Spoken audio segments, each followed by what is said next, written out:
हे friends, welcome back. इस video में MMTC के करंट चार्ट पैटर्न के बारे में डिटेल में समझने वाले हैं कि करंट सिचुएशन में कंपनी के शेयर से क्या आपको एग्जिट करना चाहिए या किस पॉइंट पे नया इंटरेस्ट क्रिएट हो सकता है, बायर का या स्विंग ट्रेडर का या जो ऑपरेटर्स है उनका। और न्यूज के अकॉर्डिंग क्या अभी शेयर से आपको एग्जिट कर देना ही चाहिए, तो उसके बारे में भी हम लोग डिटेल में बात करेंगे। तो अगर आप फंडामेंटल एनालिसिस को सीखना चाहते हैं, जानना चाहते हैं एक कंपनी के एनुअल रिपोर्ट से कैसे फाइनेंशियल डेटा को निकाल के सही तरीके से पढ़ा और इंटरप्रेट किया जाता है, या ऑनलाइन पोर्टल जैसे मनी कंट्रोल से कैसे आप एक कंपनी के डेटा को निकाल के सही तरीके से पढ़ के इंटरप्रेट कर सकते हैं, तो सारा का सारा वीडियोस चैनल के प्लेलिस्ट के अंदर अवेलेबल है और इस वीडियो के डिस्क्रिप्शन पर भी मैक्सिमम प्लेलिस्ट का लिंक आपको मिल जाएगा। तो चलिए सीखते हैं एक साथ।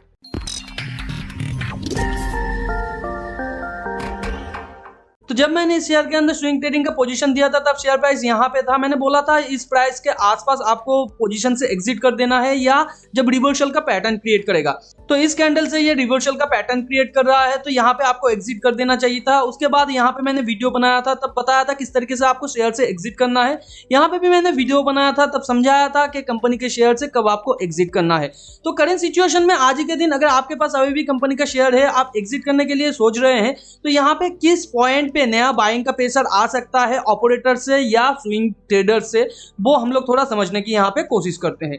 तो जैसे कि ऑलरेडी ये एक बुल ट्रेंड के अंदर है, मगर यहाँ पे ये एक हेड एंड शोल्डर का पैटर्न क्रिएट कर रहा है, जहां पे आप देख सकते हैं ये लेफ्ट साइड का शोल्डर है और यहाँ पे हेड का एक पैटर्न है और यहाँ पे राइट शोल्डर के आसपास इसका शेयर प्राइस, यानी लेफ्ट शोल्डर के बॉटम में इसका प्राइस आ गया है, राइट शोल्डर यहाँ पे क्रिएट हो सकता है। तो यहाँ पे करंट सिचुएशन में जो यहाँ पे स्टॉप लॉस बन रहा है या आप कह सकते हैं स्ट्रॉन्ग सपोर्ट बन रहा है, वो है 53.5 टू 50 के आसपास, यानी इस पॉइंट के आसपास आपका यहाँ पे स्ट्रॉन्ग सपोर्ट बन रहा है। उसे अगर तोड़ देता है तो सेकंड जो यहाँ पे स्ट्रॉन्ग सपोर्ट बनेगा ये 44 के लेवल के आसपास, और उसे भी अगर तोड़ देता है तो शेयर प्राइस फर्दर नीचे जा सकता है, मगर यहाँ से बाउंस करने का एक प्रोबेबिलिटी बनता है अगर इस शेयर के अंदर स्ट्रेंथ दिखाई देता है तो।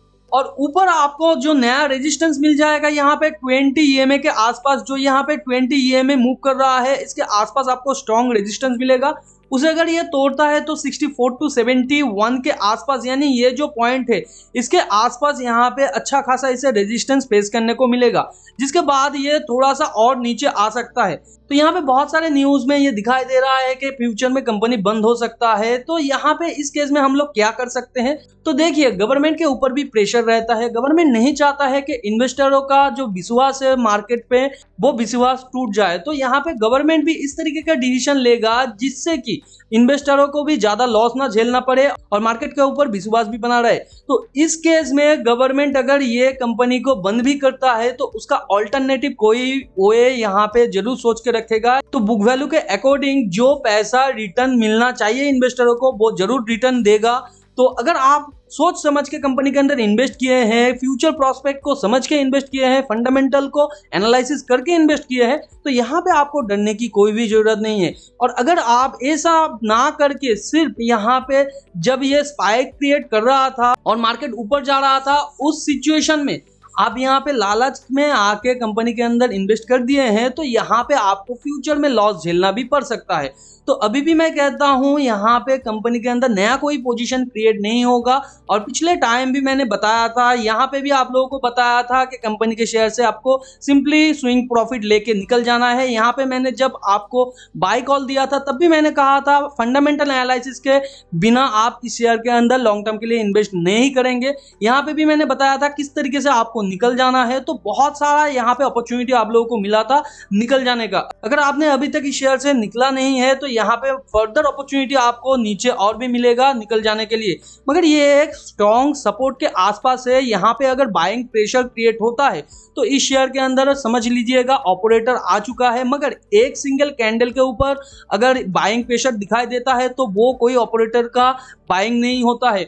2-3 कैंडल कंटिन्यू यहाँ पे क्रिएट होना चाहिए, तो वहां पे ही आपको प्रेशर समझ में आएगा कि कंपनी के अंदर बाइंग हो रहा है, और सिंपली उस टाइम पे ही आपको शेयर से निकल जाना है, नहीं तो फर्दर कंपनी का शेयर और भी नीचे जा सकता है, क्योंकि ये एक लोअर सर्किट के ऊपर लोअर सर्किट दे रहा है। इस केस में कंपनी के अंदर बहुत सारा पैनिक है, तो पैनिक सिचुएशन में जनरली सेल करता है रिटेल इन्वेस्टर। रिटेल इन्वेस्टर का जब तक पैनिक सिचुएशन नहीं जाएगा तब तक इसके अंदर लोअर सर्किट भी नहीं रुकेगा। और यहाँ पे इस पैनिक सिचुएशन को बंद सिर्फ एक ही चीज कर सकता है, वो है अच्छा न्यूज गवर्नमेंट की तरफ से, या अगर कोई अच्छा न्यूज सर्कुलेट होता है दूसरी तरफ से। तो यहाँ पे सिंपली अगर कंपनी का शेयर मेरे पास अभी भी होता तो मैं यहाँ से सिंपली निकल जाता, क्योंकि फर्दर अगर ये कोई स्विंग पोजीशन का अपॉर्चुनिटी फ्यूचर में देता, मैं उसके अंदर ऐड कर लेता इस शेयर को। और इस शेयर के अंदर तो क्या, किसी भी शेयर के अंदर मैं विदाउट फंडामेंटल एनालिसिस एंट्री करने के लिए नहीं बोलता हूं, फाइनेंशियल एनालिसिस ना करके एंट्री करने के लिए नहीं बोलता हूं। अभी भी अगर आपको लगता है कि कंपनी के शेयर को आपको होल्ड नहीं करना चाहिए अकॉर्डिंग टू फंडामेंटल और फाइनेंशियल, तो भी आप छोटा सा लॉस लेके यहां से निकल जाइए, आपके लिए बेनिफिशियल होगा। मार्केट में बहुत सारा कंपनी से और अच्छा कंपनी से आप उसके अंदर अपना पैसा डालिए। मिलते हैं अगले वीडियो पर, तब तक के लिए अपना बहुत ज्यादा ध्यान रखिए। Thanks for watching and happy investing.